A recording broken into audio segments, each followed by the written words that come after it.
El Ayuntamiento de Gijón y la señora Morillón han presentado hoy un proyecto para los antiguos terrenos de Naval Gijón. Lo han presentado como si fuese ya la inauguración. Organizaron con pompa y boato una especie de feria para anunciar cuáles van a ser los fines para los antiguos terrenos de Naval Gijón.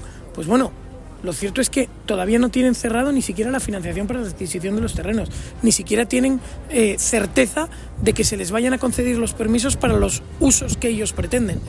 Y al final el problema que vemos es que la señora Morillón, junto con el señor Puente, ministro de Transportes, que al final es quien va a tener la última palabra sobre esta cuestión, no paran de mentir a los gijoneses. Entre Morillón y Puente no cesan de engañar a los gijoneses y a los asturianos. Y aquí lo vemos. El Solarón sigue sin proyecto y ni está ni se le espera. La estación intermodal ni está ni se le espera. Y otras infraestructuras que tenían en Gijón, bueno, ya no hablamos del fracasado Metrotren, y ahora esperemos que no se les una este proyecto. Ojalá que salga adelante. Pero lo cierto es que los antecedentes de mentiras, engaños y chapuzas de la señora Morillón y del Ministerio de Transportes son infinitos.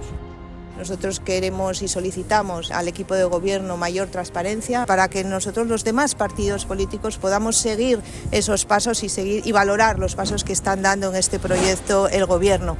Queremos saber la financiación, que también nos preocupa mucho, qué grado de financiación es, quién va a financiarlo. El protagonismo tiene que ser del ciudadano, tiene que ser de los gijoneses para su uso y disfrute, y en el tema de las empresas, por supuesto, actividad empresarial, pero no solamente, nosotros no queremos que solamente sean esas empresas con esa actividad de economía azul, sino también empresas que tengan otra actividad que se integren en este entorno.